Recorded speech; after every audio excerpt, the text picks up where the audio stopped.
Pag mainit po, wala po kaming talagang source na matubigan yung mga basag namin. Umaasa lang po kami sa ulan. Pero ngayong mayroon ng irrigation, pag umuulan, yung tubig naiipon at napapakinabangan kapag tag-init. Sa pamamagitan ng proyektong ito, masusuportahan ang irigasyon sa 530 hektarya na takahan dahil DDS, yan yung pinagtawanan nyo kay Pangulong Marcos, kay Bangag kuno mag-isip, paano daw makapag-ipon ng tubig ulan. O, ito yung pruweba na ang sinasabi ng Pangulo na sinabihan nyo na Bangag mag-isip ay nagkatotoo. Sinabi niyang mag-ipon ng tubig ulan para may magamit sa tag-araw. Ito yung patunay na legit na hindi Bangag yung Pangulo ng Pilipinas. O, ito may papanood ako sa inyo na video, ang idol nyo. From the universe para gumaling, gumanda at umayos ang trabaho ng pulis. Na with a drone, with a robot, kasi robot ang pagkakaalam ko sa pangalan nila, na pwede mong ano tawag niyan? Anong tawag nung ang pulis? Nagro-ronda? Patrol! Yes, sorry. Pwede mong hindi na papagod ang drone. So magpatrolyo yung drone 24 hours. Yung CCTV hindi na papagod. Oh, DDS, you can harness ko, no? Harness the universe. Sabi sa inyo yung utak ni Sarah pang out of this world eh. Di ba? Saan ka makakita yung ini-imagine niya robot na yung yung manghuhuli tapos 24/7 ang drone maglipad-lipad? Nakalimutan mo, Sarah, na ang drone kailangan din i-charge. Yan din po tayo, imagine nyo ha.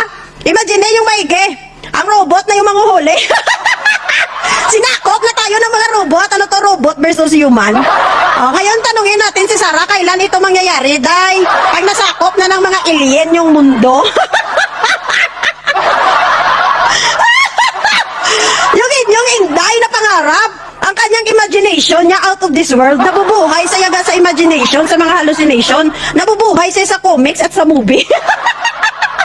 Kakapanood mo yan ng sci-fi, kakapanood mo yan ng ng mga avatar, kakapanood mo yan ng mga Guardian of Galaxy, o kaya ba si idol mo si Saido? Animal, no? Grabe yung imagination niya, ano ni Saman? Imagine nyo lang yung mga robot nagtatakbuhan sa daan, maya habulin kung mga kriminal.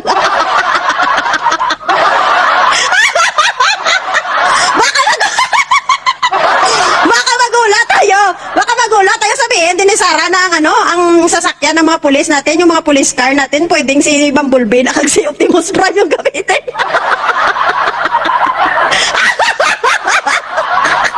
Lodi puta!